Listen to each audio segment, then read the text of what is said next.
All right, so for today's lesson, we are going to take a look at equations in disguise, or linear equations in disguise. So we're going to be pulling from 7.3, which goes over proportional reasoning, and our knowledge of solving multi-step equations from 817.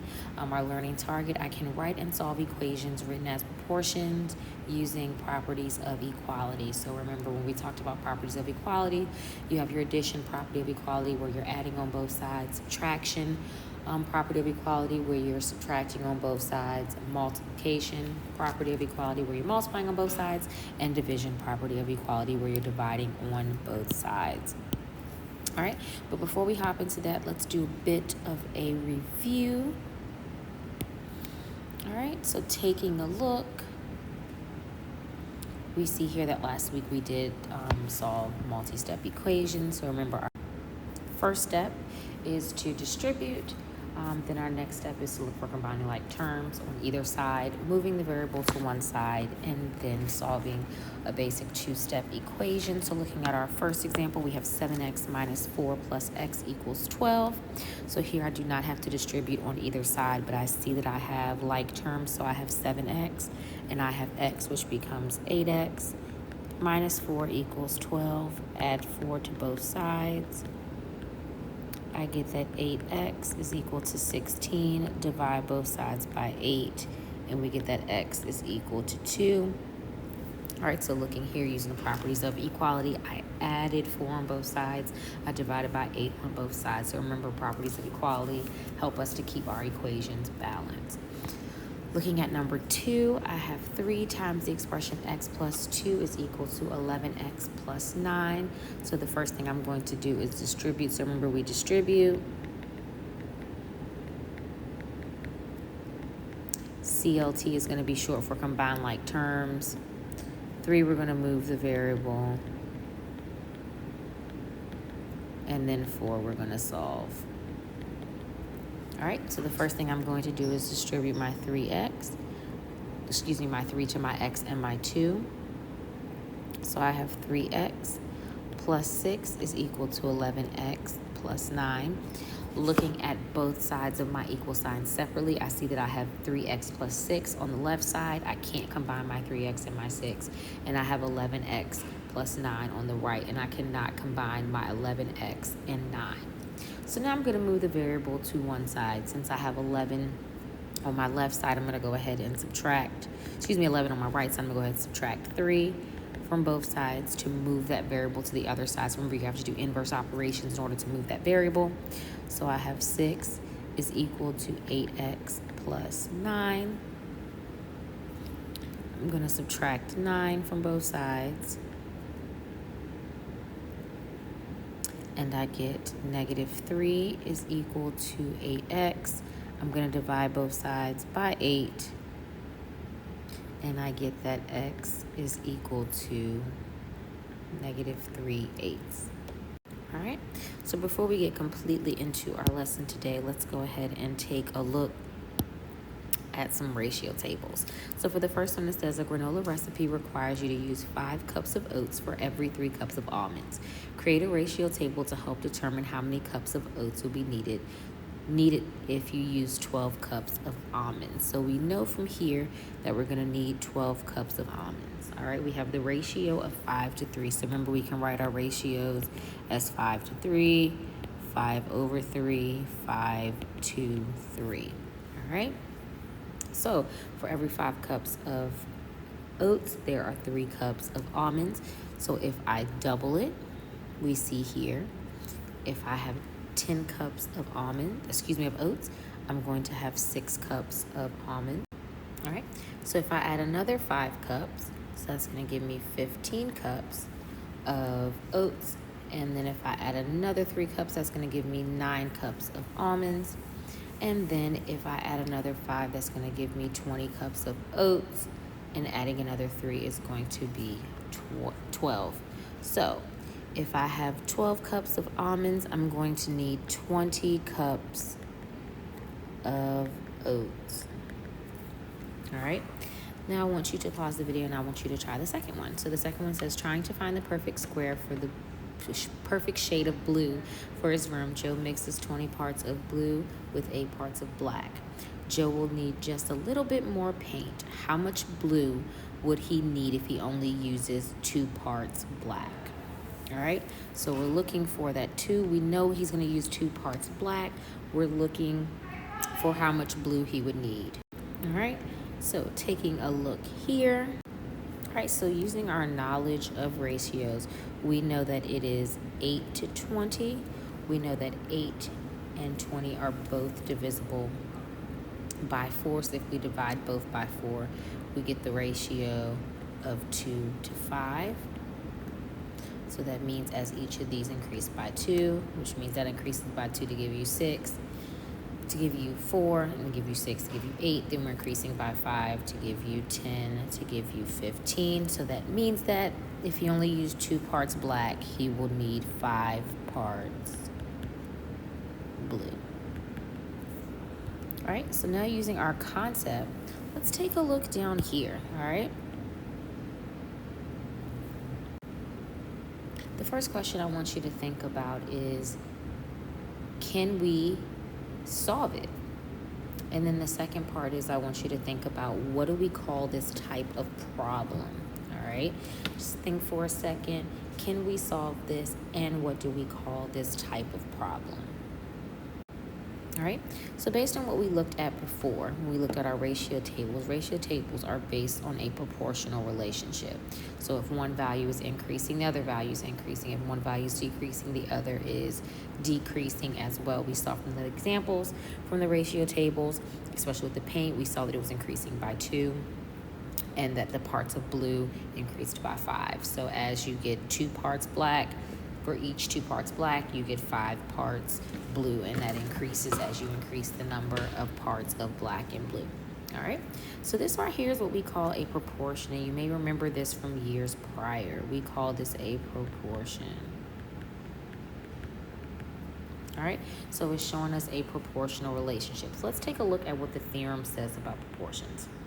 It says, given a rational number A, B, C, and D, so that B is not equal to 0 and D is not equal to 0, the property states that if A divided by B is equal to C divided by D, then A times D is equal to B times C. All right, so when we think about our fractions, we have our numerator, and we have our denominator. All right. So it's saying that I'm multiplying my numerator from my first proportion to my denominator of my second, and multiplying my denominator of my first to my numerator of my second. So taking a look at this example that we just looked at, we have x divided by 5 is equal to 6 divided by 12. So based on what the theorem is telling me, if I look at this in terms of A and B, that's telling me if I multiply this x by 12, but I'm just going to write it 12x, then I can multiply my 6 times my 5. And this is going to tell me what my missing value is, all right? So I have 12x is equal to 6 times 5, which is 30. Divide both sides by 12. We know that 30 is not divisible by 5, so we can simplify that because they're both divisible by 6. So dividing both by 6, we get 5 over 2. All right? So this is what we call a proportional relationship, and this is what we call solving a proportion. Now, we've worked with solving equations in the past, and they've been linear. Do you notice that when we first started off with this proportion here, we had 2 fractions on each side? We had our numerator denominator on the left, numerator denominator on the right. Sometimes your equations will look this way. They will give you a numerator denominator is equal to a numerator denominator. Simply using this theorem, we can turn it into a linear equation. So we call this a linear equation in disguise. All right, so looking at example 1, I have x minus 1 divided by 2 is equal to x plus 1/3 divided by 4. Using the same theorem, I'm going to multiply my numerator from my first fraction by my denominator from my second, and vice versa. So I'm going to have 4 is going to be multiplied by the expression x minus 1. It's going to be equal to 2 times the expression x plus 1/3. All right, so following my steps of solving equations, I'm going to distribute. So remember, you look at each side separately. So I'm going to distribute the 4, so I get x or 4x minus 4 is equal to 2x. Again, remember when we multiply fractions, so doing a little work over here. We have 2. We can make that into a fraction by putting it over 1. So we have 2 over 3. So this is plus 2 over 3.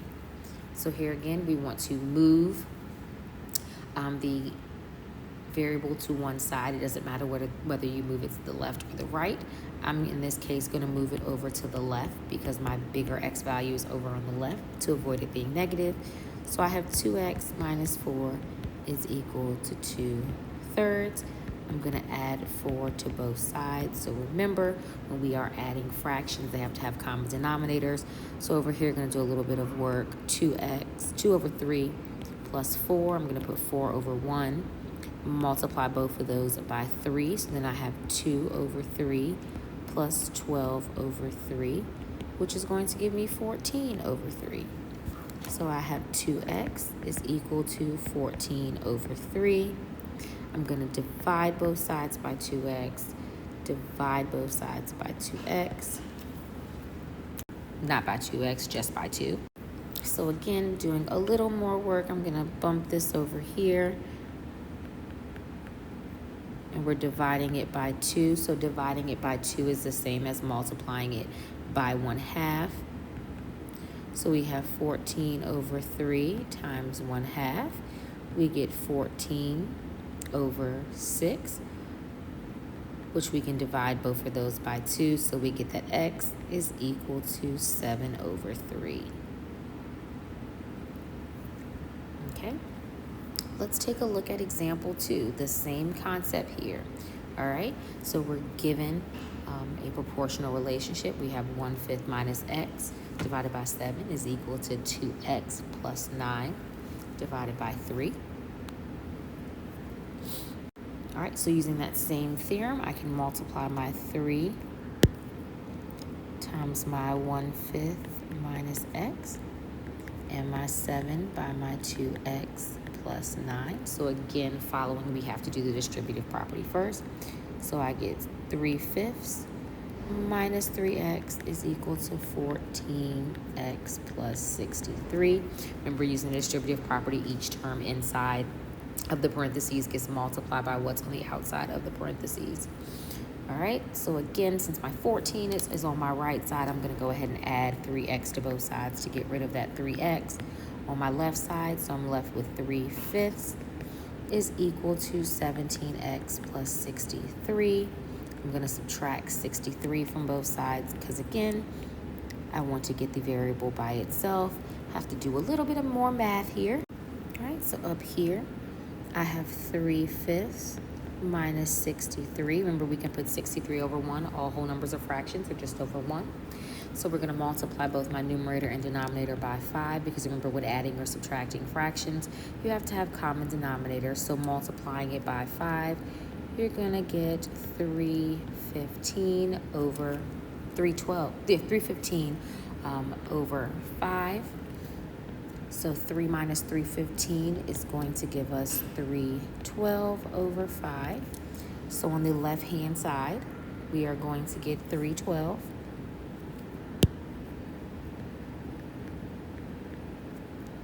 is equal to 17x. Then again, we're going to divide by 17x on both sides. Since it's already division over here, we can definitely change that and show that 312 over 5 is being multiplied by 1/17th, excuse me. It should be 17ths. Multiplying that, we get 312 over 85, negative 312 over 85, because remember that was subtraction, so our 312 over 5 is negative, so we get negative 312 over 85, so we get that x is equal to negative 312 over 85. All right, and it would be the same if we wrote negative 312 over 85 is equal to x. So both of these are saying the exact same thing, as just showing my x on a different side. All right, so now what I want you to do is I want you to pause the video and I want you to work on example 3 and see what you get. All right, so taking a look here, we're doing the exact same concept. So I'm going to multiply my 8 and my 6x, 6 plus x, and my 3 and my 7x plus 2/3. All right, so I get 48 plus 8x is equal to 21x plus 6/3. So remember, just going to show you here, I have 3, put it over 1, which I get 6/3. And we know that 6/3 reduces to 2, so we can actually rewrite this. Instead of putting that 6/3, we can just rewrite that as 2. So a lot of the times that will happen with your fractions as well. I'm going to subtract 8 from both sides. 48 is equal to 13x plus 2. Then we're going to subtract 2 from both sides. And we're going to get that 46 is equal to 13x. Divide both sides by 13. And we get that x is equal to 46 divided by 13, because we can just leave it as a fraction unless specified otherwise. All right. So you are going to complete exercises 2 and 3 on page 121. You can complete them with a partner once you are finished with those 2 questions. Make sure you have me check, and then you're going to independently work on your exit ticket, which is on page 123, numbers 1 and 3, and then look back at your agenda in order to look at the problem set for today. But before we end this video, I want you to summarize what you learned from the lesson.